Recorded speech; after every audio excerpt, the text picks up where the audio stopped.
Mason Reed's life ended in the middle of AP Physics, not literally. Though when Principal Vance's voice crackled over the intercom at 10:47 a.m., calling him to the office immediately, it felt like a death sentence. The entire class turned to stare. Mason felt his stomach drop. "Ooh," someone whispered. "What did you do, Reed?" He hadn't done anything. That was the problem. He never did anything, and somehow his life kept getting worse anyway. By the time Mason reached the main office, 2 police officers were already there. His heart hammered as Principal Vance gestured him into her office with a look of grim disappointment. "Mason, these officers need to ask you some questions about the incident at Hendrix's convenience last night. The robbery." Mason had been working register when a tweaker with a gun had stormed in, screaming about the safe. Mason had raised his hands, explained he didn't have the key, watched the gun go off into the ceiling. The guy had grabbed maybe $80 and run. "I gave my statement last night," Mason said carefully. "We know." The older cop, name tag reading Barnes, had dead eyes. "Thing is, kid, the security footage is corrupted, can't see anything, and Mr. Hendrix claims you knew. The suspect says you let him take the money." Mason's blood went cold. "That's not true. I've never seen that guy before in my... Hendrix says you've been skimming from the register for weeks. Says this was probably your buddy helping you clear out before you quit." "That's insane. He's lying. Son, we're going to need you to... come down to the station." "No." Principal Vance stood. "He's a minor, and you don't have a warrant. If you want to question him further, you'll do it with his mother and a lawyer present." The cops left, but the damage was done. By lunch, everyone knew. Mason Reed, the broke kid who worked nights to support his sick mom and little sister, was, apparently, also a thief. The story spread like wildfire through Ashford High, growing with each retelling. By 6th period, someone had spray-painted thief on his locker. Mason stood in the hallway after final bell, staring at the red letters, and felt something inside him crack. Around him, students flowed past, some pretending not to notice, others openly staring, a few snickering. His ex-girlfriend Sierra walked by with her new boyfriend, some college guy with a BMW. She saw him, looked away quickly, kept walking. Nobody said a word. Mason didn't go home right away. He couldn't face his mom's questions, Emma's worried eyes. Instead, he sat in the library until Mrs. Chen gently told him it was closing time at 5 p.m. "You okay, Mason?" She had that same pitying kindness everyone used on him. "Yeah, just studying."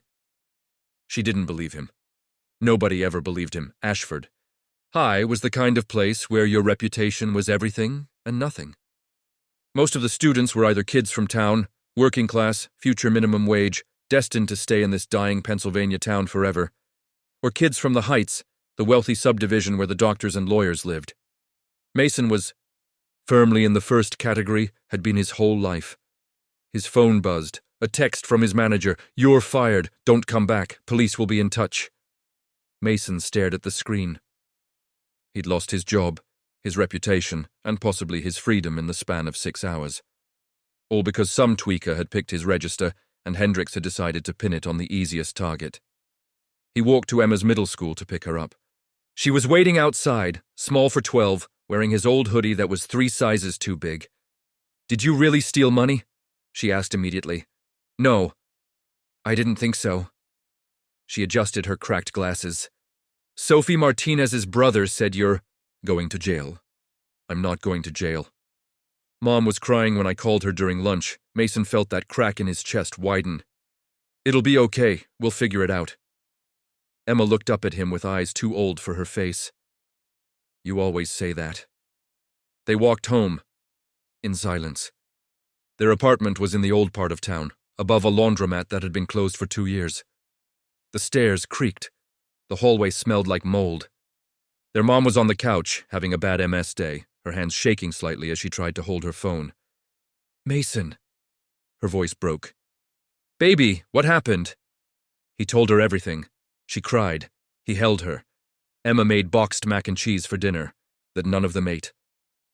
At 8 p.m., Mason couldn't take it anymore. He told them he was going for a walk, needed to clear his head. His mom tried to argue, but she was too exhausted. Emma just watched him go with those knowing, worried eyes. Mason walked to the nature trail behind the old steel mill. 5 miles of overgrown path that nobody used, where he could be alone with his rage and fear and the crushing certainty that his life was never going to get better. The October night was cold and clear, the moon full overhead. He walked until his legs ached, until the anger blurred into numbness. He was 2 miles in when he found the crater. The impact site was fresh. Scorched trees bent outward, the ground still smoking faintly. At the center, half buried in ash and torn earth, was a sphere of perfect obsidian darkness, about the size of a basketball, pulsing with inner light like a heartbeat. Blue-white.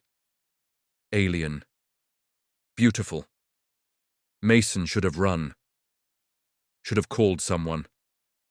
Instead, he climbed down into the crater, drawn by something he couldn't name. When his fingers touched the sphere, it was warm, blood-warm, alive. Then it spoke inside his mind. Compatibility confirmed. Gravitational core bonding initiated. Pain exploded through his hand, racing up his arm like liquid fire. Mason screamed, tried to pull away, but the sphere was melting, flowing like shadow ink up his skin, spreading in intricate patterns that looked almost like circuitry. Over his arm, his chest, his shoulders. It reached his heart and gravity inverted. Mason was on the ground and then he was floating, 10 feet up, weightless and terrified. His stomach lurched. He flailed, grabbed at nothing, fell, but stopped, inches from impact, suspended by invisible force. Core integration, 3%, neural pathways establishing. Host physiology, suboptimal. Initiating optimization, the voice wasn't speaking to him. It was more like reading a status report from his own. Subconscious. Mason hit the ground for real this time, gasping, and the black patterns on his skin faded until they were barely visible. He lay there for 10 minutes, chest heaving, trying to process what had just happened. When he finally stood, his body felt wrong, lighter. When he took a step, he nearly jumped. His legs carried him 3 feet forward effortlessly, like walking on the moon. "What the hell?" he whispered. He tested it again, jumped, went 6 feet straight up, hung in the air for an impossible heartbeat, landed soft as a feather. His mind raced. The sphere was inside him now, absorbed into his skin. The patterns on his chest glowed faintly when he focused, visible through his shirt. And somehow, impossibly, he could control his own gravity. Mason walked home in a daze, sneaking in after midnight. Emma was asleep. His mom had left a note. "Please be safe. I love you."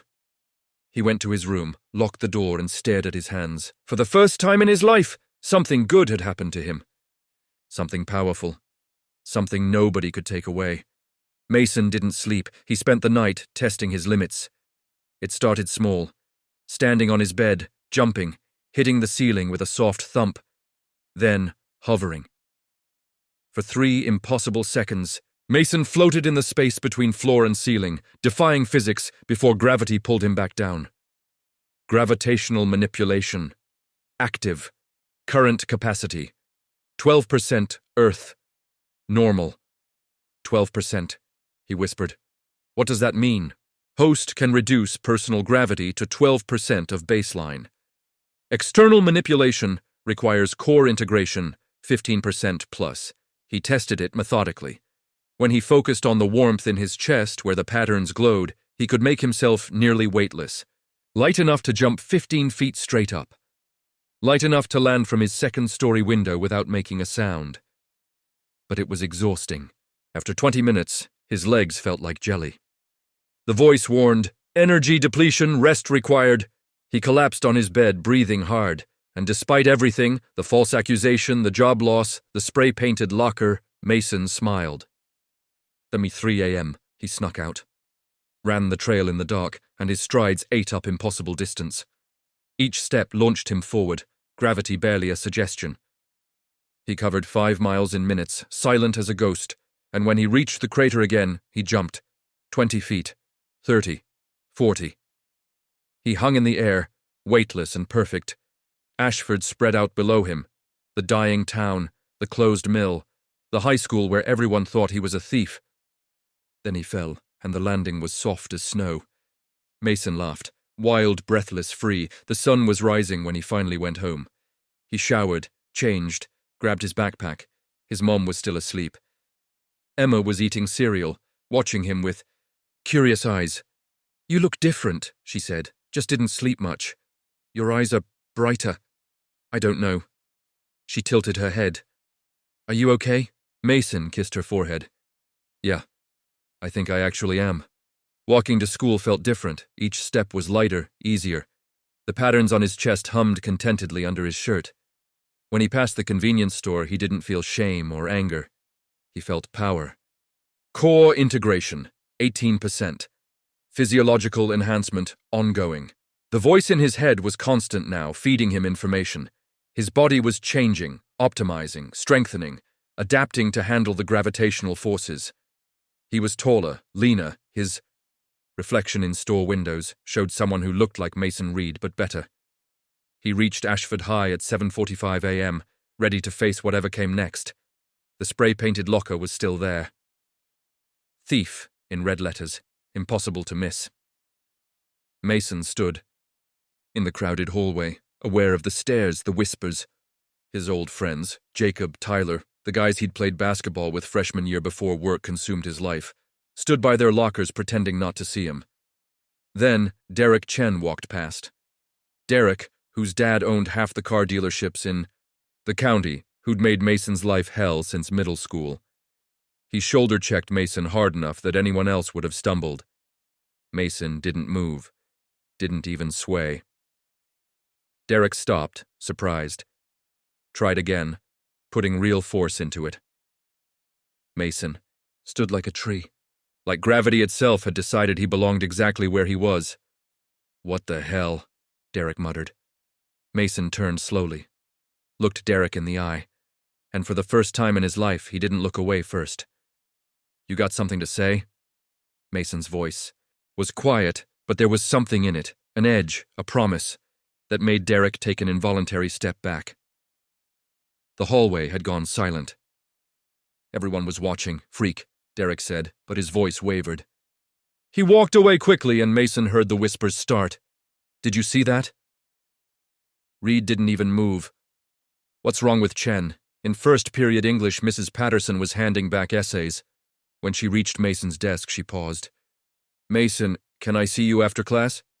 He nodded, expecting another lecture, another adult who believed Hendrix's lies. But when the room cleared, Patterson surprised him. "I know you didn't steal that money," she said quietly. "Hendrix has a history. This isn't the first time he's blamed an employee." She handed him his essay, an A. "Don't let them break you. You're better than this town thinks you are." It was the kindest thing anyone had said to him in days. Mason felt something tight in his chest loosen just slightly. By lunch, the story had shifted. People weren't sure anymore. Derek was telling people that Mason had somehow pushed him without moving, that something was off about him. The doubt was spreading. Mason sat alone in the cafeteria, eating the free lunch that marked him as poor, and didn't care. The sphere hummed in his chest. The patterns glowed faintly under his shirt. He felt different, stronger, ready. Sierra walked past with her college boyfriend. This time when she glanced at Mason, she looked uncertain, like she'd lost something and was just now realizing it. Mason smiled. The changes accelerated. By third day back at school, Mason could do things that shouldn't be possible.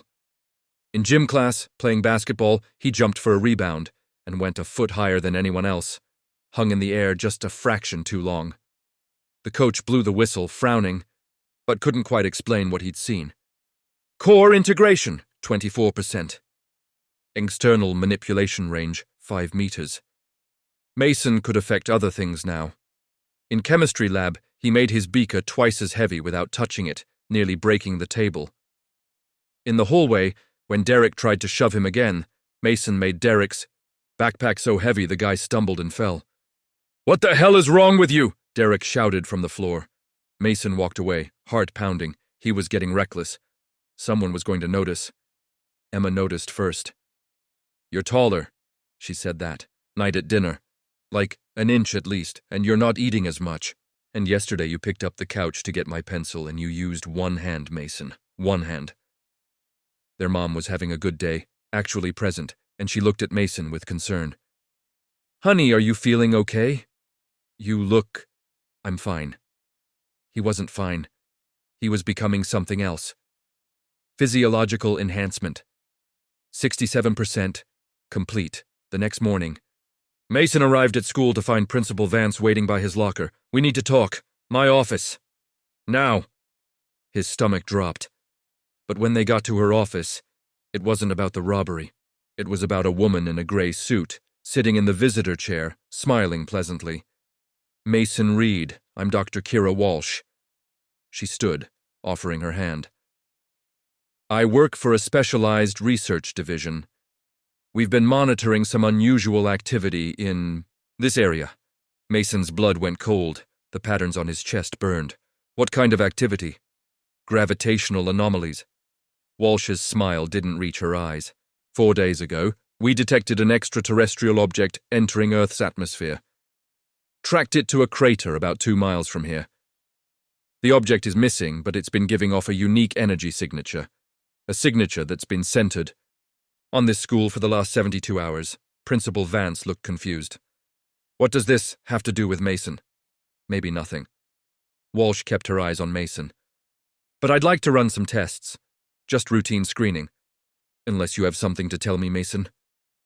The sphere reacted inside him, patterns flaring bright. Around the office, pens started to float. Papers lifted off the desk. Vance gasped. "What?" Mason forced himself to breathe, pushed down the power. Everything fell. Walsh stood slowly. "I see. Mason, you need to come with me. Now." "He's a student," Vance protested. "You can't just—" "Actually, I can." Walsh pulled out a badge, some government agency Mason didn't recognize. "This is a matter of national security. Mason can come voluntarily, or I can have a team extract him. But either way, he's coming." Mason's phone buzzed. A text from Emma. "Something's wrong at school. Lockdown. Are you okay?" Then the fire alarm went off. Walsh's radio crackled, a panicked voice. "We have a situation at Ashford Middle School. Gravitational disturbance. Multiple casualties." Mason ran, pushed past Walsh, out of the office, sprinting for the exit. Behind him, Walsh shouted for him to stop. But he didn't care. Emma. Emma was at the middle school, 6 blocks away. He ran faster than humanly possible, each stride launching him forward, gravity his ally now. The patterns on his skin blazed bright, visible through his clothes, but he didn't care. The middle school was chaos. Kids streaming out, teachers screaming. The building looked wrong, the roof sagging inward, windows cracked, like some massive weight was crushing it from above. Mason fought through the crowd. Emma. He found her near the gym, huddled with other students. When she saw him, relief flooded her face. Then terror. "Mason, your skin—" He looked down. The patterns were glowing blue-white, covering his arms, his neck. No hiding it now. "Stay." "Here," he ordered, and ran into the building. The gym was the epicenter. The basketball hoops had been pulled down, bent toward the floor. Students were on their knees, crying, unable to stand under some invisible weight. And at the center stood a figure, human-shaped, but wrong. Its skin was covered in patterns like Mason's, but corrupted, pulsing red instead of blue. When it moved, it stuttered, frames missing like a video glitch. When it saw Mason, it smiled with too many teeth. Rogue, core, detected, reclamation protocols activated. The thing raised one hand and Mason felt his own gravity reverse. He shot upward, slamming into the gym ceiling. Pain exploded through his back. He tried to counter it, to control his weight, but this thing was stronger. It looked up at him with empty, red-lit eyes. "Unauthorized integration will be terminated. Core will be reclaimed. Host will be neutralized." Mason fell. This time the landing wasn't soft. He hit the floor hard enough to crack tile. Through blurred vision, he saw the corrupted figure walking toward him. Behind it, Emma stood in the doorway, screaming his name. The thing reached for Mason's chest, for the sphere pulsing desperately inside him. Then the world went white, and the voice screamed in his head, emergency protocols engaged. "Gravitational field, maximum output, Warning, host survival not guaranteed. Recommendation: accept full core integration. Mason felt power flooding through him. More than he'd ever felt, burning through his veins like lightning. The patterns on his skin blazed bright enough to hurt. Yes, he gasped. Do it. Integration accelerating. Combat mode. Active. The last thing Mason saw before his vision went pure blue was Emma's terrified face and the corrupted thing lunging for his throat. Tyler didn't sleep Saturday night. He couldn't. Every time he closed his eyes, he saw Junho's face, those black eyes that looked like pools of ink, and heard that voice with too many harmonics saying 3 days. The hollow space in his chest pulsed, irregularly, like a second heartbeat that couldn't quite sync with his real one, and the small dorm room felt suffocating. Marcus was spending the weekend at his girlfriend's place in Seoul, so Tyler had the room to himself, which should have been a relief, but instead just meant more time alone with his spiraling thoughts. He sat at his desk with his laptop open, 17 browser tabs of research staring back at him. Korean folklore, shamanism, mountain spirits, glass artifacts, doorways between worlds. None of it made sense, or all of it made too much sense. The problem was that Tyler's Korean reading ability was terrible, so most of the really detailed sources were inaccessible to him, filtered through Google Translate into broken English that might have been helpful or might have been complete. Nonsense. He found references to something called Yongmul, which seemed to mean spiritual objects or talismans, and another term that translated roughly to hollow carriers. But the context was all wrong, talking about ancient shamans who supposedly channeled spirits by emptying themselves out. That word, hollow, the same word from the note at the shrine. Tyler's hands were shaking as he typed, coffee going cold beside him, the sun starting to rise over Daegu and paint his window in shades of orange that looked too much like fire. His phone buzzed. A message from Seri. "Are you okay? You looked scared yesterday. Everyone's worried about the building thing." Tyler stared at the message for a long moment before typing back. "I'm fine. Just stressed about Junho." It was close enough to the truth. He was stressed about Junho. About what Unyo had become. About what Junho said was coming in 3 days. Which meant 2 days now, because Sunday was already here, and Tyler was no closer to understanding how to stop an ancient evil from breaking through into reality at his Korean high school. The absurdity of the situation would have been funny if Tyler wasn't so terrified. Seri sent back a concerned emoji and told him to rest, and Tyler felt a pang of guilt because she was being genuinely kind and he was lying to her face, or at least lying by omission. But what was he supposed to say? That he had telekinetic powers from a magic glass sphere, and his former bully had found an evil version and opened a doorway to something that wanted to destroy everything. She'd think he was insane. He'd think he was insane if he hadn't seen it with his own eyes. Tyler pushed back from his desk and started pacing the narrow space between his bed and Marcus's bed, power flickering around his fingers unconsciously. Small objects in the room trembled when he wasn't paying attention, his pencils, Marcus's trophy from some soccer tournament, the mini fridge in the corner. Tyler forced himself to breathe, to center, to pull the power back inside where it belonged. He needed help. He needed someone who understood Korea better than him, who knew the mythology and the history and the language. His dad was useless for this. His dad would either think Tyler was having a breakdown or would try to rationalize everything away with science and logic. Tyler thought about his teachers at the academy, but none of them seemed like the type to take this seriously. Then he remembered something. During his first week at the school, there had been an optional culture class about Korean traditions, and the teacher running it was this old woman named Mrs. Choi who taught literature and supposedly had family. Connections to actual shamans or something. Most students had made fun of her behind her back, called her superstitious and old-fashioned, but Tyler had found her fascinating even if he barely understood half of what she said. Maybe she would know something. Maybe she would at least point him in the right direction. Tyler checked the time. 7 in the morning on Sunday. Too early to show up at a teacher's house, but the school would be open for weekend study sessions. Korean students were intense about studying, and the library ran 7 days a week. Mrs. Choi had mentioned once that she came in on Sundays to organize the literature section. It was a shot in the dark, but Tyler was running out of options and time. He showered quickly, threw on jeans and a hoodie, and left the dorm. Daegu was quieter on Sunday mornings, the usual chaos of traffic and people muted into something almost peaceful. Tyler walked through streets he was starting to recognize, past the GS25 convenience store where he'd first discovered his powers, past the mountain trail entrance that led up to the shrine, past all these landmarks of his transformation. The school looked different, empty, bigger. The hallways echoed with Tyler's footsteps as he made his way to the library on the second floor. Sure enough, Mrs. Choi was there, a tiny woman in her 60s with gray hair pulled back tight and reading glasses that made her eyes look enormous. She was shelving books and humming something that sounded like a traditional song. Tyler cleared his throat, and she turned, surprise flickering across her face. "Tyler Sesai, what brings you here on Sunday morning?"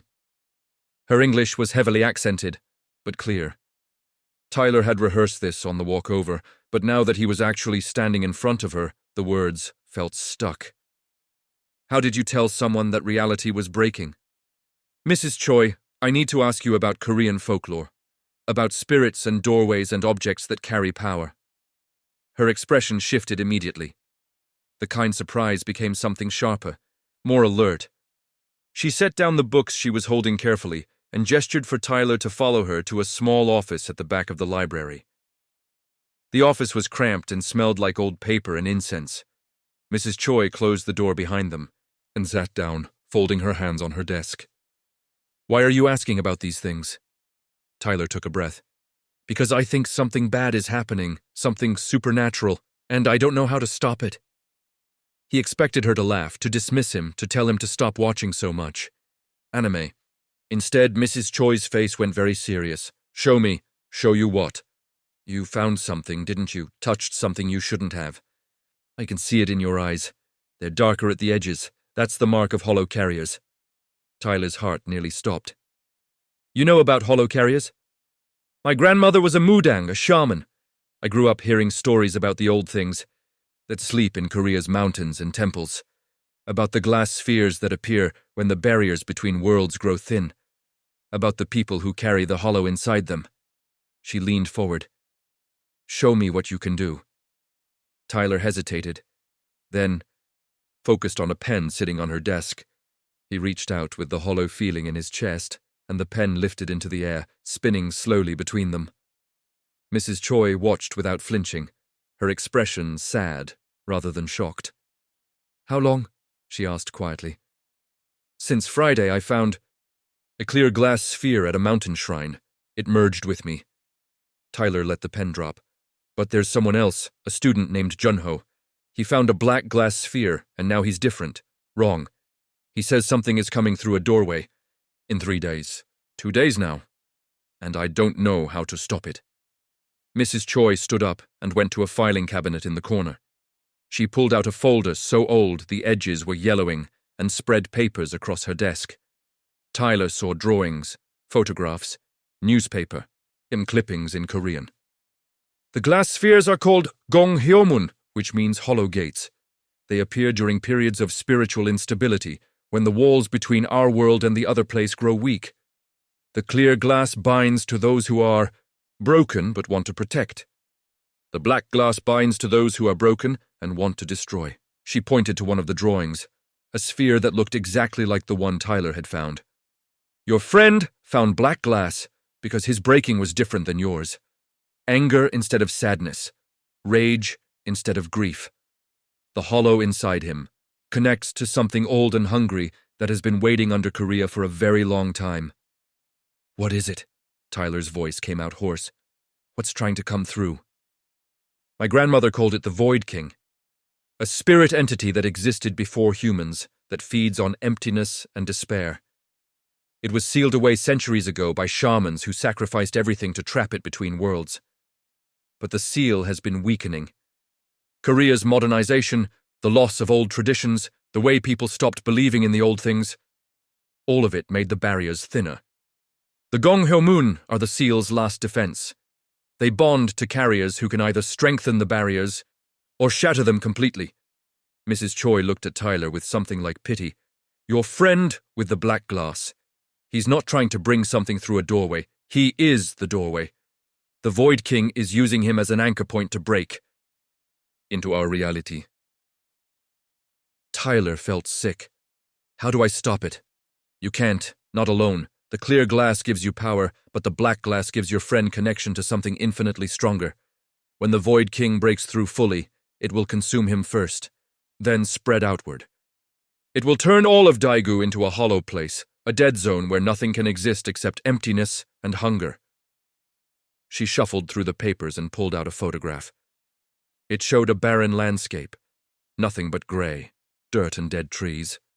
This is what happened to a village in the north 70 years ago when a black glass carrier lost control. 500 people lived there. Now there's nothing, not even bones, just hollow ground where reality has been eaten away. Tyler's hands clenched into fists. There has to be something. Some way to fight it. Why give me these powers if I can't? Then use them. The clear glass doesn't give you powers to fight the Void King directly. It gives you powers to protect, to shield, to hold the line while others escape. Mrs. Choi met his eyes. You're meant to be the last defense, Tyler SSE, the one who holds the barrier closed long enough for people to evacuate. That's the burden of hollow carriers. You don't get to win. You just get to buy time for others to survive. The office felt too small. Tyler stood up, power crackling through him so intensely that papers on Mrs. Choi's desk started to flutter. That's not good enough. I'm not going to just accept that Junho and everyone at this school has to die. There has to be another way. Then you need to find the other carriers. Mrs. Choi's voice was calm, despite the small storm Tyler was creating. The Gong Hyoman bond to multiple people during each awakening. If black glass appeared, then other clear glass must have appeared as well. Find them. Together you might have enough power to do more than just delay. Tyler forced himself to calm down, to pull the power back inside. How do I find them? Look for the signs. People whose eyes are darkening at the edges. People who seem different, stronger, more aware than they were before. People who are drawn to empty places and high ground. She handed him a piece of paper, with Korean characters written on it. This is a protection charm my grandmother taught me. It won't stop the Void King, but it will hide you from its attention for a short time. Keep it with you. Tyler took the paper, folded it carefully into his pocket. Why are you helping me? Because 70 years ago, my grandmother was a hollow carrier. She held the barrier closed while her entire village evacuated. She died doing it, but she saved 300 people who made it out in time. Mrs. Choi's eyes were wet. She always said the carriers are chosen from among the broken, because only broken people understand what's worth protecting. You're broken, Tyler C. I can see it. But you're also still fighting. That matters. Tyler didn't know what to say to that, so he just bowed, trying to do it correctly for once, and Mrs. Choi bowed back. You have 2 days, she reminded him. Use them wisely. Tyler left the library with more questions than answers, but at least now he had a direction. Find other carriers. Find others who'd been changed by clear glass. Find allies. He spent the rest of Sunday walking through Daegu, with new eyes, looking for the signs Mrs. Choi had mentioned. Eyes darkening at the edges. People drawn to empty places and high ground. It sounded impossible, like trying to find specific grains of sand on a beach. But Tyler had nothing else. He went to parks, to shopping districts, to the areas near other, schools. He rode the subway and studied faces. He climbed to observatory decks and rooftops and scanned crowds below. Nothing. Or at least, nothing obvious. Tyler was starting to think this was hopeless when he saw her. A girl, maybe 16, sitting alone on a bench near Duryu Park. She wasn't doing anything unusual, just reading a book, but her eyes caught the sunlight wrong, too dark at the edges, and the space around her felt different, like the air was thicker, heavier. Tyler approached cautiously, sat down on the other end of the bench, and pretended to check his phone. Up close, he could feel it. The hollow space, not inside him, but beside him. This girl had it too. "You can stop pretending," she said without looking up from her book. Her English was perfect, American accent. "I can feel you. Same way you can feel me." Tyler's heart raced. "You found a glass sphere. Clear glass. Last Saturday in a temple garden in the hills." She finally looked at him, and Tyler saw she was pretty in a sharp way, with short dark hair and eyes that were definitely darker at the edges, just like his. "Let me guess. You found one too. Something happened to someone you know who found black glass, and now you're freaking out because reality is breaking." "How did you know?" "Because the same thing happened to me. My older brother found black glass 3 days ago. Now he's locked in our apartment talking to things I can't see and saying the walls are getting thinner." She closed her book. "I'm Emma. I've been looking for others like us since yesterday." Tyler felt a rush of relief so intense he almost laughed. "I'm Tyler, and I just found out we're supposed to find multiple carriers and work together because, apparently, we're the only thing standing between this city and something called the Void King." Emma's expression darkened. "Void King. Yeah, my brother keeps saying that name, says it's beautiful, says it's going to make everything quiet and empty and perfect." She stood up. "I've been researching online, trying to find anyone posting about strange abilities or weird experiences in Daegu over the last week. Found a few possibles. There's a university student named Daniel who posted about moving objects with his mind on a Korean forum before deleting it. And a middle school kid named Connor, whose classmates have been posting videos of him doing impossible things, except the videos keep getting taken down. Can you find them?" Tyler stood too. "I can try. I grabbed screenshots before the deletions." "But Tyler, what exactly are we supposed to do when we find them? What's the actual plan here?" Tyler thought about Mrs. Choi's words. About being meant to hold the line, to buy time, to accept sacrifice. "We're going to stop this, not just delay it, stop it completely. I don't care what tradition says carriers are supposed to do. I'm not letting Junho or your brother or anyone else get consumed by some ancient evil because reality's barriers are thin." Emma studied him for a moment, then nodded. "Okay, I'm in, but we need to move fast. If the Void King is breaking through tomorrow, we need to have a plan by tonight." They spent the afternoon hunting. Emma had screenshots showing a university student's deleted post about telekinesis, and she'd traced his account to a forum where students from Gyeongbuk National University discussed everything from classes to dating to apparently supernatural phenomena. The student's username was DK Daniel, and his last post before deletion was asking if anyone else in Daegu had experienced reality glitches near old temples. Tyler and Emma took a taxi to the university campus, a sprawling complex north of the city center. Finding one student among thousands seemed impossible until Emma pointed out that carriers were drawn to high ground and empty spaces. They went to the highest building on campus, a 10-story library, and climbed to the top floor. Sure enough, there was a guy about 20 years old sitting by a window, staring out at the city with eyes that were definitely darker at the edges. Tyler approached him directly. "Daniel, we need to talk about the glass sphere you found." The guy's head whipped around, fear and relief warring on his face. "How did you know?" "Because we found them too." Emma held up her hand and made a pencil on a nearby desk float. "And we need your help. Something bad is coming tomorrow and we're running out of time." Daniel stood up fast enough to knock his chair over. "I thought I was losing my mind. I thought I was the only one. I found this sphere at a temple last week, and now I can move things and see things, and I swear reality keeps glitching around me like the world is buffering." "You're not crazy," Tyler assured him. "But we need to find one more person, a middle school student named Connor. Do you know how to track someone from deleted videos?" Daniel nodded slowly. "Yeah, I'm a computer science major. If the videos were on Korean platforms, I can probably trace them. Give me 20 minutes. He pulled out a laptop, and Tyler, and Emma watched as he worked, fingers flying across the keyboard, muttering to himself in a mix of English and Korean. 15 minutes later, he had an address. A middle school in the eastern part of the city where a student named Connor Hayes had apparently demonstrated abilities during gym class before the footage got scrubbed from social media. They took another taxi, traffic getting heavier as afternoon turned to evening. And Tyler felt the hollow space in his chest pulsing faster, responding to something, time running out. The middle school was smaller than Tyler's academy, older, with a playground that looked worn down. Classes had ended for the day, but there was still a soccer game happening on the field. Tyler spotted him immediately. A skinny kid, maybe 14, with red hair and freckles that marked him as obviously foreign. Standing alone by the fence and watching the game with eyes that were too dark at the edges. "Connor Hayes?" Tyler called out as they approached. The kid turned, tension in every line of his body, ready to run. "Who's asking?"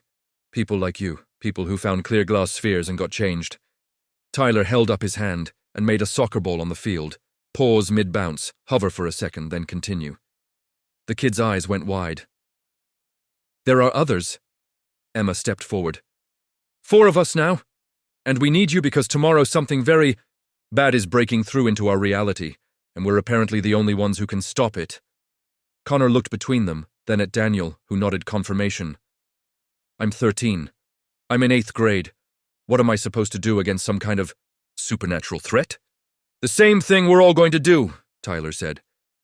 "Figure it out together, because the alternative is letting everyone in this city get consumed by the Void King, and I don't know about you, but I'm not okay with that."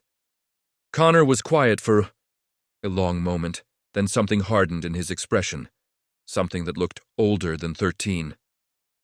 "When do we start?" They found a private space in a PC Bang, one of Korea's ubiquitous internet cafes, and rented a room in the back where they could talk without being overheard. Tyler explained everything he'd learned from Mrs. Choi while Emma and Daniel compared notes on their abilities. Connor stayed quiet, listening, his young face serious. When Tyler finished, Emma was the first to speak. "So we're supposed to be shields, barriers, last defense while everyone evacuates. That's what tradition says hollow carriers do." "Forget tradition," Daniel said firmly. "No offense to your teacher, Tyler, but I'm not signing up to be a sacrifice. There has to be a way to actually close the doorway instead of just holding it temporarily. What if we could pull Junho back?" Connor's voice was quiet, but everyone turned to look at him. "You said the black glass makes him the doorway, the anchor point. What if we could break that connection, separate him from the Void King before it fully manifests?" Tyler felt a spark of hope. "How?" "The hollow space inside us, it's not just emptiness, right? It's potential, energy. What if we combined our power, 4 clear glass carriers working together? We could create a barrier strong enough to cut the connection, pull Junho out of the doorway before it opens completely." Emma nodded slowly. "That could work, but we'd need to be in sync, perfect coordination, and we'd need to get close to Junho, which means going wherever he is tomorrow when this all goes down." "He'll be at the school," Tyler said with certainty. He mentioned the school specifically, said he was going to remake it. That's where the doorway will open. Daniel pulled up a map on his laptop. "Daegu International Academy. I know where that is. If we're doing this, we need a plan. Entry points, evacuation routes, backup strategies if the first attempt fails." They spent the next 3 hours planning. Daniel mapped the school layout from satellite images. Emma researched synchronized power usage from what little existed online about telekinesis and psychic phenomena. Connor, despite being the youngest, had the clearest tactical mind and started sketching out positions and approach vectors. Tyler coordinated it all, feeling something like leadership settling onto his shoulders. By the time they left the PC Bang, the sun had set and Daegu was lit up in neon and streetlights. They had a plan. It wasn't a great plan. It was barely even a good plan. But it was something, and something was better than nothing. Tyler walked back to his dorm alone, the others heading to their respective homes with promises to meet tomorrow at noon, 2 hours before Mrs. Choi said the barriers would be weakest and the Void King would break through. His phone buzzed, a message from his dad asking where he'd been all day. Tyler sent back a vague excuse about studying with classmates and silenced his phone. His dad wouldn't understand this. Nobody would except the other carriers.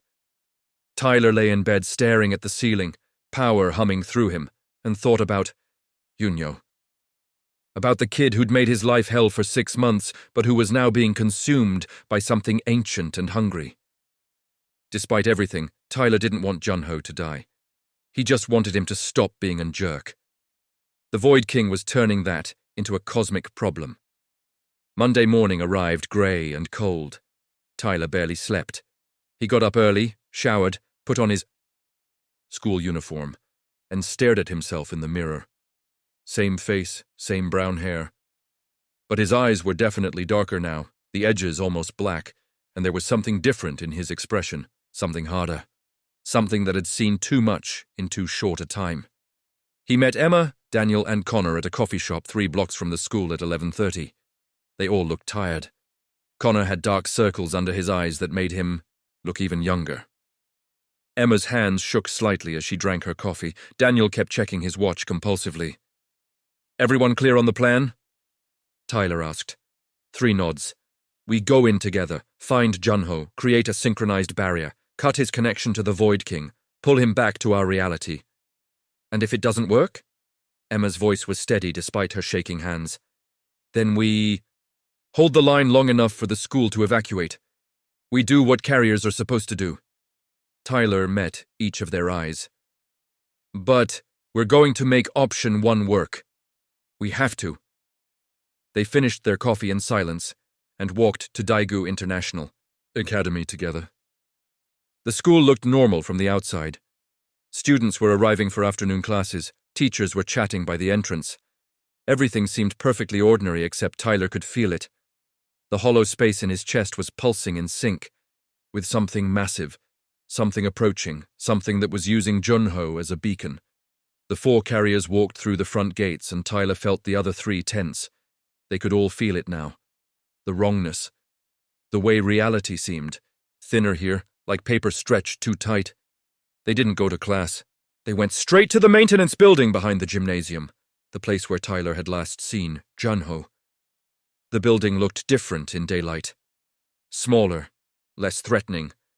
But the darkness pouring from its broken windows was very real, visible now even in afternoon sun, like smoke, except smoke didn't move that way, didn't writhe and reach like it was alive.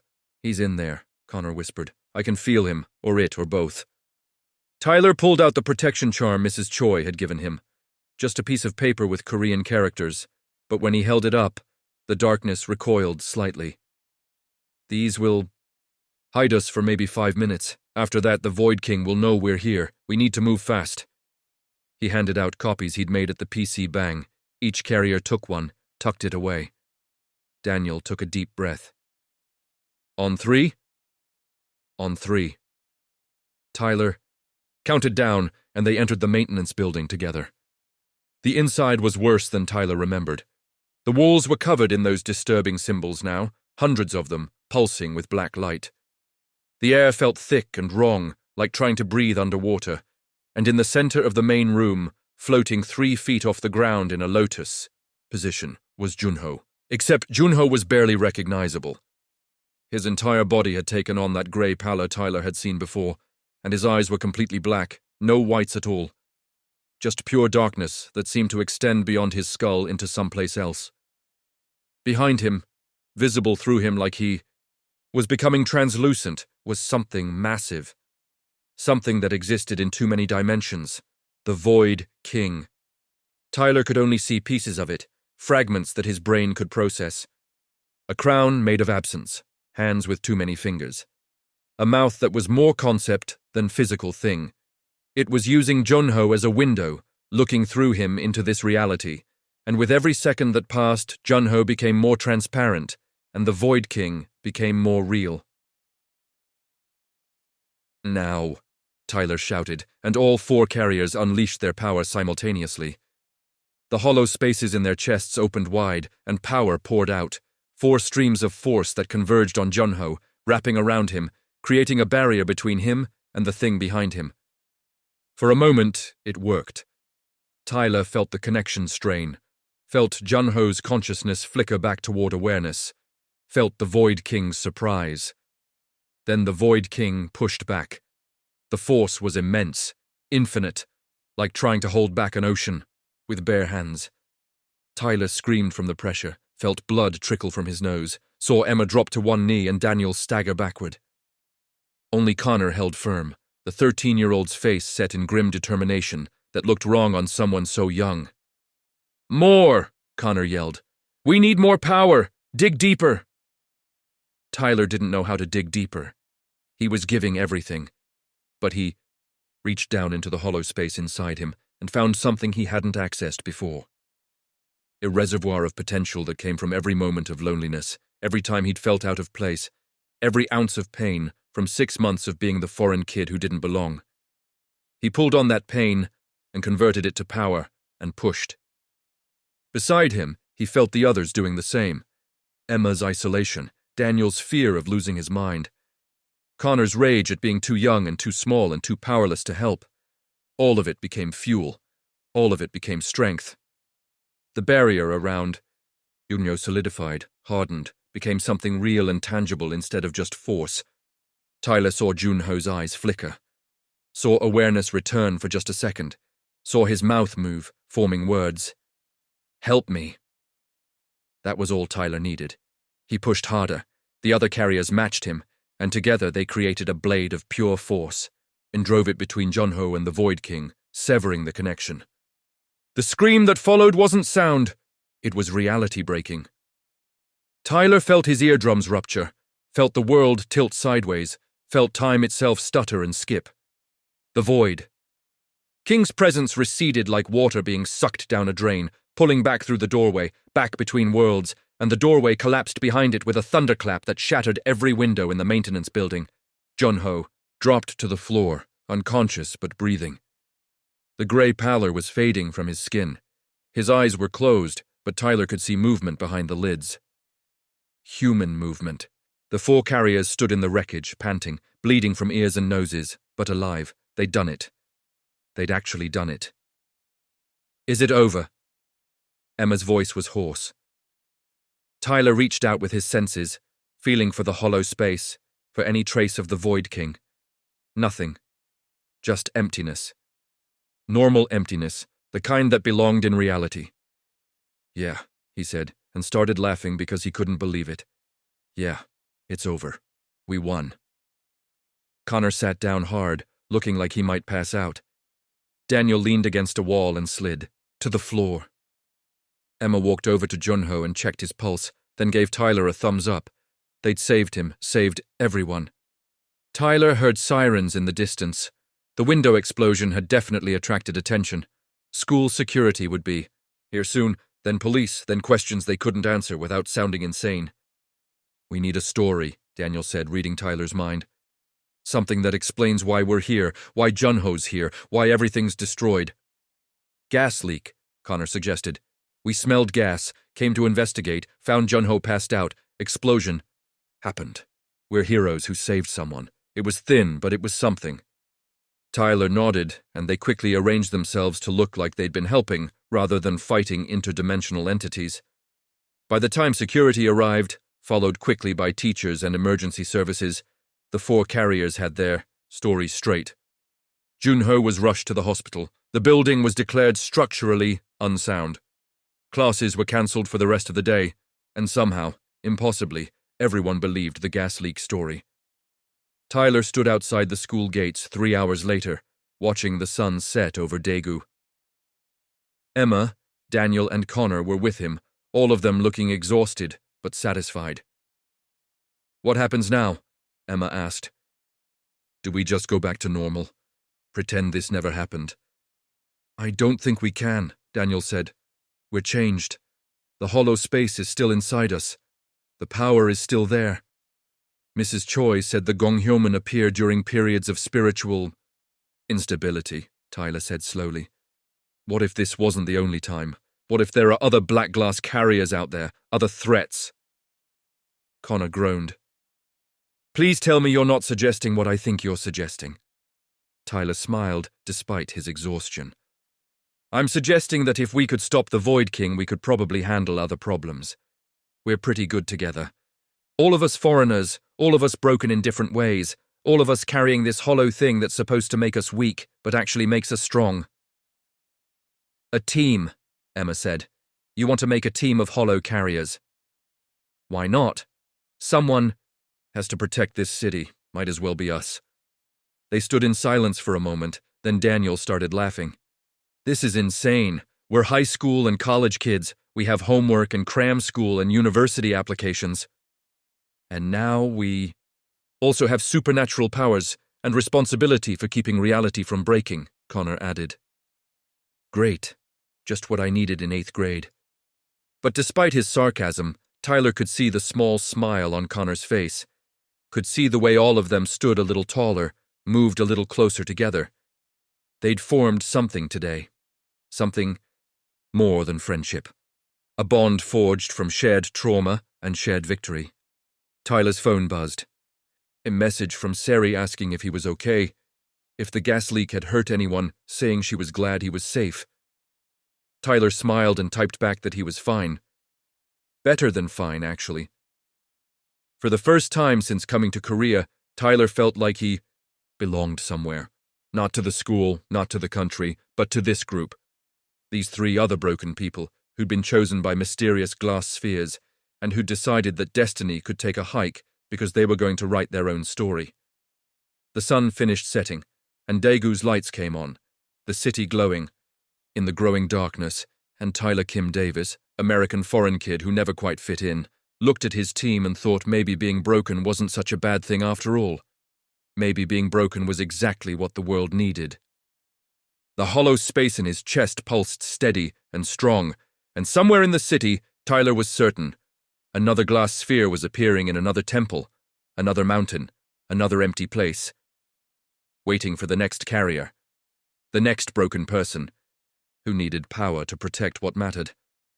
But that was tomorrow's problem. Tonight, Tyler and his team were going to get Korean BBQ and celebrate being alive and figure out what the heck they were going to tell their parents about the blood, stains and the ruptured eardrums and the way their eyes looked darker than before. Tomorrow, they'd worry about the next threat.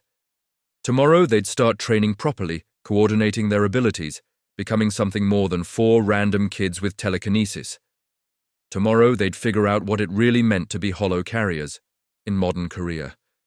But tonight they were just 4 kids who'd saved the world and lived to tell about it, even if they couldn't actually tell anyone. And honestly, Tyler thought as Connor made a terrible joke and Emma laughed and Daniel groaned, that was pretty amazing. Mason opened his eyes to fluorescent brightness and the smell of antiseptic. He wasn't in the SUV anymore. The room was small, clinical, white walls, a bed with restraints he wasn't locked into, and a single reinforced window showing nothing but grey sky. His body ached everywhere, a deep bone tiredness that made even breathing feel like work. The patterns on his chest were barely visible, just faint blue lines that pulsed weakly with his heartbeat. Integration. Resuming. Current status. 49%. Energy reserves, 23%. Recommendation, rest cycle required. You're awake. Mason turned his head, too fast the room spun, and saw a girl about his age sitting in the corner, Asian, maybe Korean, with short black hair and tired eyes. She wore the same gray training uniform he realized he was now wearing. How long had he been out? Where? Facility 17, medical wing. You've been asleep for 18 hours. She stood, moved to his bedside with practiced ease. I'm Harper Kim. Walsh assigned me to brief you when you woke up. Brief me on what? Everything. Harper pulled up a chair. But first, your family is fine. Your mom and sister have been relocated to a secured apartment in Pittsburgh. Better neighborhood. Your mom's already seeing new doctors. Emma's enrolled in a good school. They're safe. The relief was physical, like a weightlifting. Off his chest. Can I call them? Not yet. Torres is still hunting you, and any communication could be traced. Give it a week. Let things settle. Harper's expression softened slightly. I know it's hard. I haven't seen my family in 11 months. 11 months? Some of us don't go home. She said it matter-of-factly, without self-pity. Now, Walsh wants you on the training floor in an hour. You're being fast-tracked because of the Torres situation. Normally new hosts get 2 weeks of orientation, but we don't have that luxury. Mason sat up slowly, his ribs protesting. What kind of training? Control. Exercises, combat scenarios, power development. Learning not to accidentally crush someone when you shake their hand. Harper stood. There are 16 other core hosts in this facility right now. You'll meet 3 of them today. Your training squad. Squad? We work in teams. Cores are powerful. Individually, but they're exponentially more effective when coordinated. Plus, it keeps us from going full Torres and eating each other. She said it like a joke, but Mason caught the edge underneath. Has that happened? Here? Harper's expression went carefully blank. Get dressed. Cafeteria's down the hall. Eat something heavy. You'll need the calories. Training floor is sub-level 3. Don't be late. She left before Mason could ask anything else. The cafeteria was surprisingly normal, institutional but clean, with actual food instead of mystery meat. Mason loaded a tray with scrambled eggs, toast, bacon, fruit, and immediately started eating. His body was hungry, the core demanding fuel to continue integration. He wasn't alone. Other people in grey uniforms filled the space, mostly his age or younger, some older. He caught snatches of conversation. Pushed my range to 15 meters yesterday. Cortez melted through another training dummy. That's 3 this week. Heard the new guy took down a corrupted host on his second day. Mason kept his head down, ate fast, and tried not to think about the fact that everyone here was probably enhanced, dangerous, capable of things that defied physics, just like him. Sub-level 3 was accessed by an elevator that required both a keycard and a handprint scan. When the doors opened, Mason stepped into something out of a science fiction movie. The training floor was massive, easily the size of a football field, with sections divided by purpose. One area had what looked like an obstacle course made of floating platforms. Another had reinforced walls scarred with burns and impact craters. A third was just empty space, surrounded by observation windows, and in the center, 3 people waited. Walsh stood with them, tablet in hand. Mason, good. Meet your squad. The first was Harper. Apparently she was more than just his briefing officer. She gave him a small nod. The second was a tall black guy, maybe 20, built like he'd played football before whatever brought him. Here. Daniel Cross, he said, offering his hand. His grip was careful, controlled. Kinetic absorption and redirection. Try not to hit me. I'll just send it back twice as hard. The third made Mason's breath catch. She was small, maybe 17, with blonde hair pulled into a ponytail and eyes that seemed to look through him rather than at him. When she spoke, her voice was distant, dreamy. Emma Reeves. Probability. Manipulation. I can see the chances of things before they happen. She tilted her head. You're going to make a mistake in the next 30 seconds. Try not to die from it. That's unsettling, Mason said. You get used to it, Daniel muttered. Walsh stepped forward. Gravitational manipulation, kinetic redirection, and probability. Sight. On paper, you 3 are one of our strongest potential squads. In practice, you've never worked together and Mason has approximately 0 combat training. She looked at Mason. Your job today is simple. Don't break anything important and try to keep up. Harper will lead the exercises. Wait, what about... Emma? Just told you, you're about to make a mistake. I suggest you skip it and listen instead. Walsh walked toward the observation windows, leaving them alone on the floor. Harper cracked her knuckles. Right. Mason, before we start, show me what you can do. Basic demonstration. Mason hesitated, then focused on the warmth in his chest. The patterns on his skin began to glow faintly.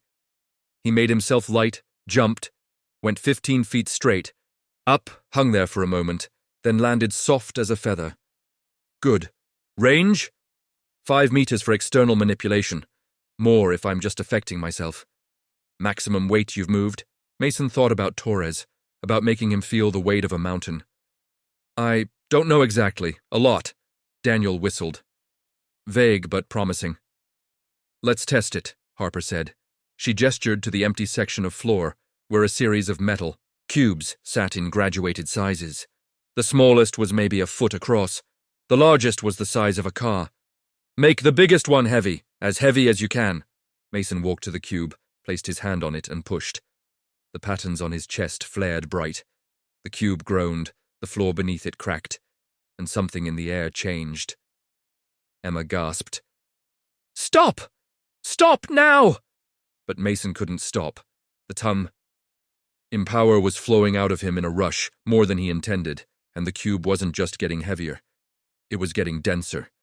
The metal was compressing, shrinking, collapsing in on itself like a black hole forming in slow motion. Warning: gravitational.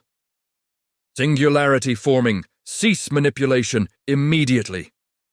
Mason yanked his hand back, cutting the power. The cube stopped shrinking, but the damage was done. It was now half its original size, super dense, and the floor around it had spiderwebbed with cracks radiating outward. Alarms blared. The observation windows polarized. Walsh's voice came over the intercom. Lockdown protocol. Nobody move. What did I just do? Mason breathed. Harper was staring at the cube with something like awe. You didn't just make it heavy. You increased its gravitational mass.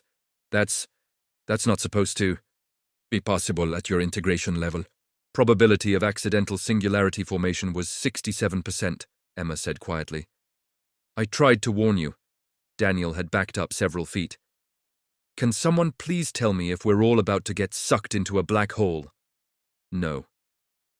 Walsh emerged from a side door, flanked by technicians with scanning equipment. The effect stabilized when Mason stopped, but this changes things. She looked at Mason with an expression he couldn't read. Your core isn't just manipulating gravity, it's manipulating space-time directly. That's alpha-class potential. Is that good? It means you could eventually do things we thought were theoretically impossible. It also means you're incredibly dangerous if you lose control. Walsh gestured to the technicians. Get this contained and analyzed. Squad, you're moving to Simulation Room 2. We need to test Mason's limits in a controlled environment before he accidentally creates an actual black hole. They followed Walsh through a maze of corridors to a room that looked like a holodeck from Star Trek.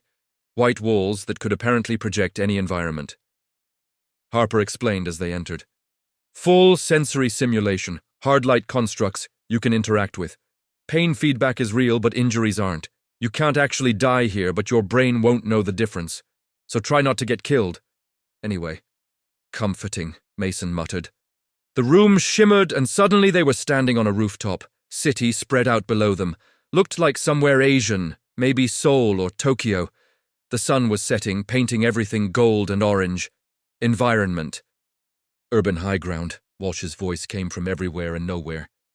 Scenario, coordinated power testing. You need to learn to work together. Harper will lead. Harper stepped to the edge of the rooftop. Right.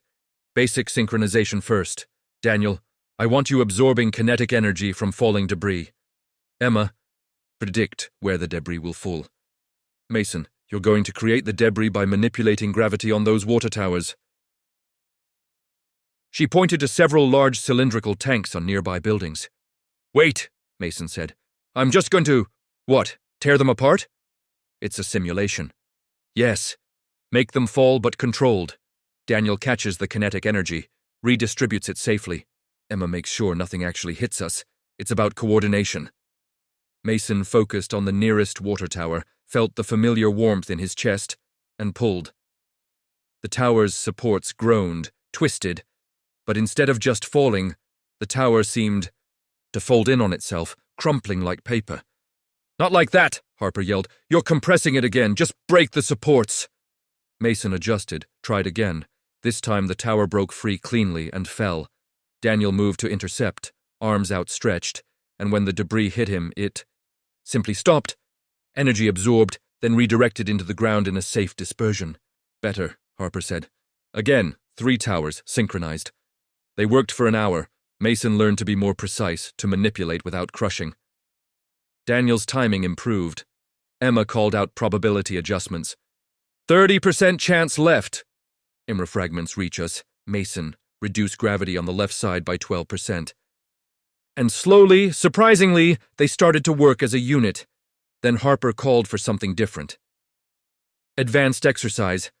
I want all of you to activate your powers simultaneously, focused on this central point. She marked a spot on the rooftop with chalk. We're testing resonance, whether your cores interact. Is that safe? Mason asked.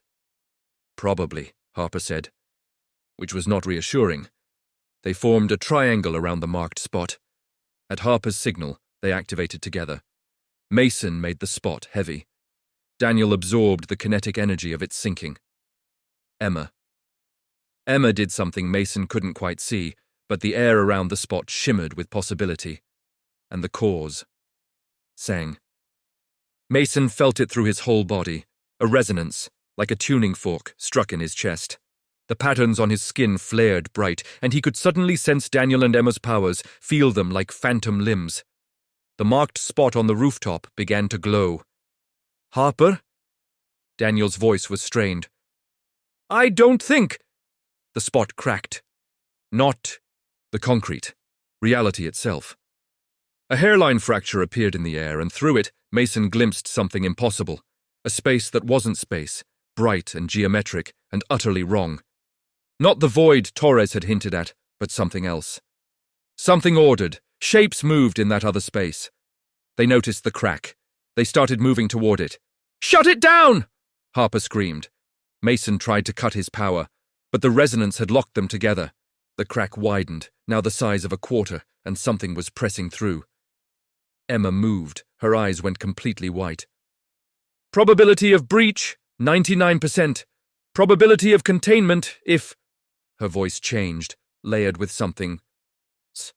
Override! She touched the crack and it slammed shut with a sound like thunder. All three of them collapsed. The simulation flickered, destabilized, then snapped back to normal. Walsh was there instantly, checking them. Report. What happened? We made a door, Harper gasped. They made a goddamn door to somewhere else. Mason looked at the spot where the crack had been. Something remained, a faint sigil burned into the simulated concrete, geometric and alien. That's not possible, Walsh said, but her voice was shaking. Cores don't create breaches. They seal them. That's the whole point. Maybe individually, Emma said. Her eyes were back to normal, but she looked exhausted. But together, we're doing something new. The alarms that had been silent suddenly blared again. Walsh grabbed her radio. Walsh here, what? She listened, her face going pale. Lock down. The facility. Nobody in or out. I'm on my way. She looked at the three of them. Get to medbay, full scans, all of you. And don't talk to anyone about what just happened.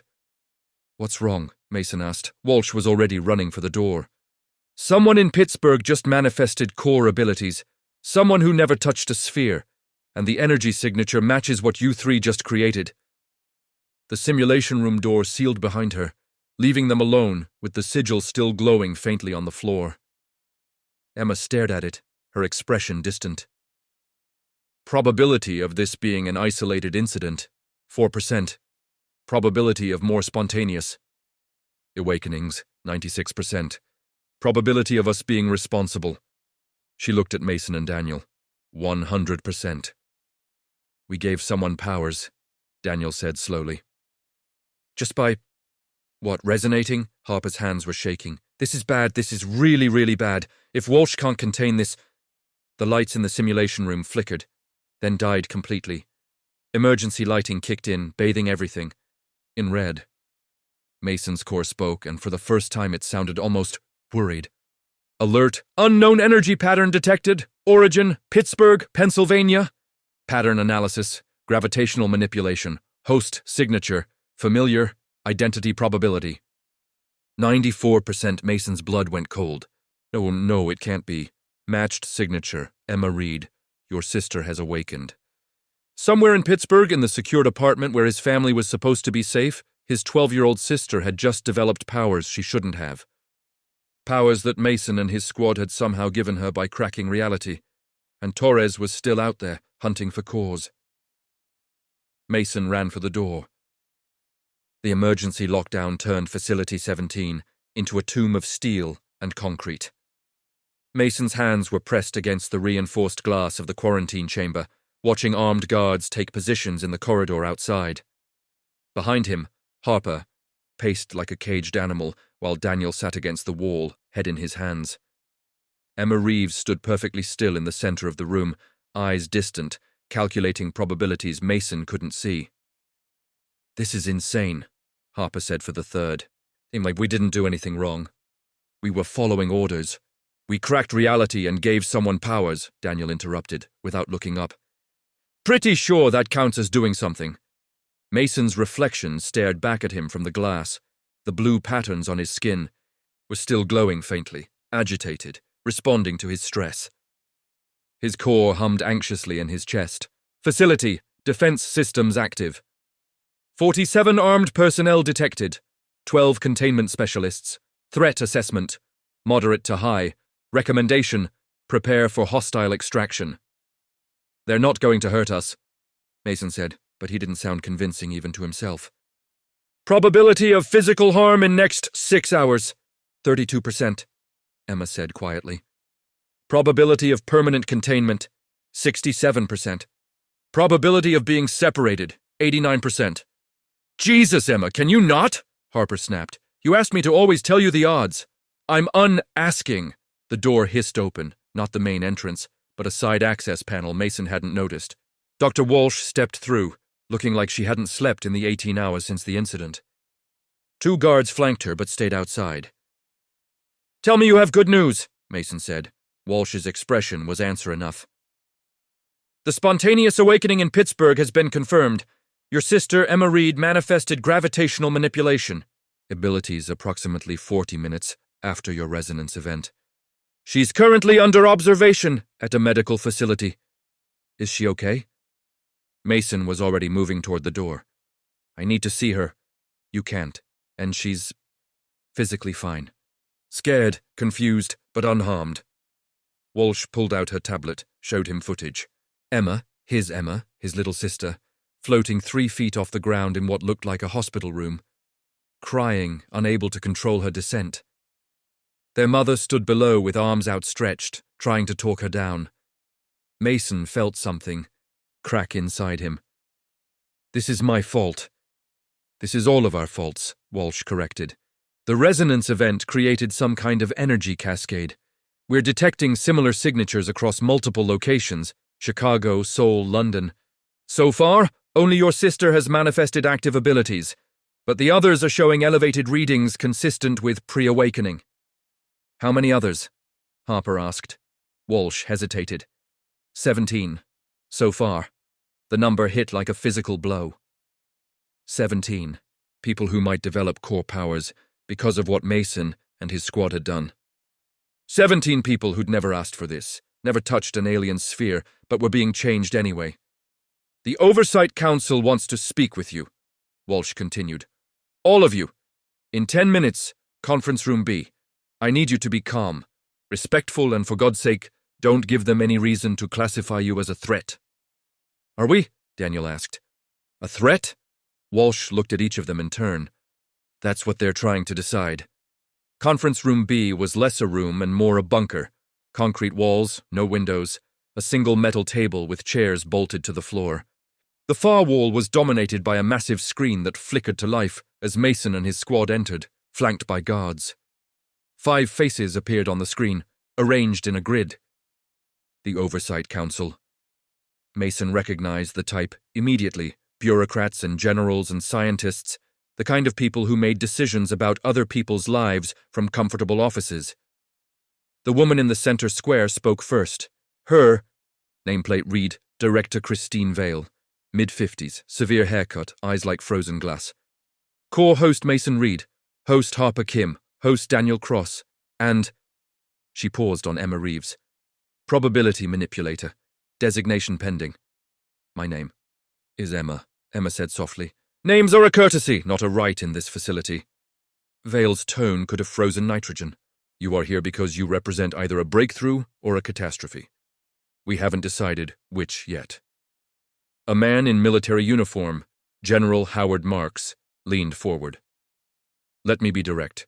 In a 6-hour window, you 4 created a dimensional fracture, generated an energy signature we've never seen before, and apparently triggered spontaneous core awakenings in at least 17 civilians. Do you understand the implications?" "We didn't mean to," Harper started. Intent is irrelevant. Effect is everything. A woman with a thick accent, Dr. Yuki Sato, according to her nameplate, adjusted her glasses. We've been studying core integration for 2 years. We've seen hosts master their individual powers, seen them work in teams, seen them push their limits. Never have we seen resonance create new awakenings. You've fundamentally changed the rules. Is that a bad thing? Mason asked. The question came out more challenging than he'd intended. Vale's expression didn't change. That depends on whether we can control it. Dr. Walsh, present your findings. Walsh stood at the side of the room, tablet in hand. She looked uncomfortable being put on the spot. The resonance event created what we're calling a catalytic cascade. When 3 or more compatible cores synchronize their frequencies, they generate a field that can temporarily thin the barriers between dimensions. In this case, the barrier between our reality and somewhere else. The ordered space, Emma Reeves murmured. I saw it clearly for 2.3 seconds. It wasn't empty like the void Torres came from. It had structure, intelligence. Every council member's attention snapped to her. You saw entities? Dr. Sato asked sharply. I saw shapes, geometric patterns that moved with purpose. They noticed us. They were curious. Emma's eyes went distant. Probability that they'll try to reach us again, 93%. The room went very quiet. General Marks broke the silence. So, you've potentially opened a door to hostile extra-dimensional entities. Fantastic. And the spontaneous awakenings? Walsh pulled up a holographic display in the center of the table. We believe the energy released during the resonance event acted as a catalyst for latent core compatibility.